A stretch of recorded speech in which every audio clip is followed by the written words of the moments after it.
का तो काळ होता. किती हसत आहो मी या फोटोत. पण मला तेव्हा काय माहित होतं का हे माया हसणं आता कायमचं बंद होईल म्हणून. सकाळपासून काय ती कुसूर कुसूर लावली. डाग डाव झाला ना तुमचं. कित्येक डाव ते लग्नाचे फोटो पाहतात माहित नाही. नाही व पाहून राहिलो का त्या दिवशी मी किती हँडसम दिसत आहे. आणि तू किती शांत लाजाडू एखाद्या गायवानी दिसे तू. पण कोणाला माहित होतं का लग्नाच्या बाद ह्या गायीचं रूपांतर वाघिणीत होईल म्हणून. वाघीण नाही, काली माता म्हणा, काली माता. आणि हो व, तुम्ही तर मला फक्त लग्नाच्या दिवशी हिरो दिसले होते. आता तर पुढे झिरो आहे तुम्ही, झिरो. आणि हो, तुम्हाला हे नाही आठवत का लग्नाच्या दिवशी तुमचे मित्र कसे आपल्या मागमागे हिंडत. अरे हो, तर त्याले मला सांगत होतं का संख्या अजूनही वेळ नाही गेली, परून जा मंडपातून, परून जा, पण लग्न करू नको. पण मी बसलो मुख्यावानी तिथंच. हो का. आणि मला शक्त तेव्हाच झालं का जेव्हा पंडितजीनं सावधान म्हणलं मंगलाष्टामध्ये, तेव्हाच मला वाटलं अरे रे आता काही खरं नाही. पण त्या टायमाला माझ्या डोक्यावर लग्नाचा भूत होता म्हणून मी दुर्लक्ष केलं. पण आता भोग लागून राहिलं. अरे रे, एवढाच जर पश्चाताप होऊन राहिला तर मग कायले चुलीत बसायला माझ्या हात मागितला का लग्नासाठी. आणि हो, भुलले का तुम्ही माझ्यासाठी तुम्ही 2-2, 3-3 तास पावसात उभे राहिले होते. अरे हो, तर तेव्हा पाऊस पडत होता म्हणून पावसात उभं होतो मी. तुझ्यासाठी नाही उभं होतो. मला वाटलं का लग्न झाल्यावर लाईफ सेट होईन बा. पण इथं तर पुरा जिंदगीचा कालवाच झाला माया.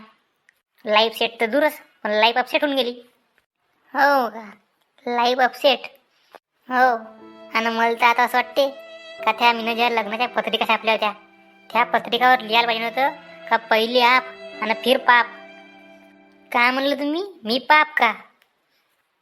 बरं बरं ठीक आहे मग.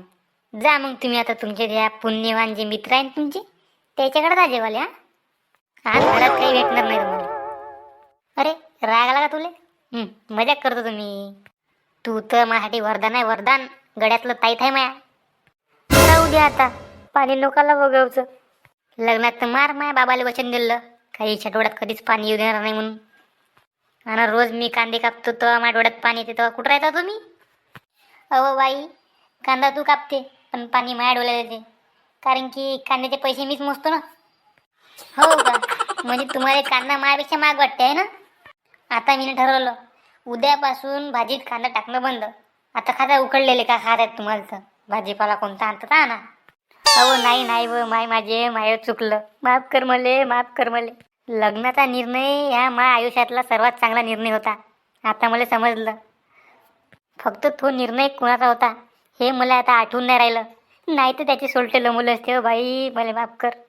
हो का, चला मग गुपचूप बोटानं भाजी चिरून द्या.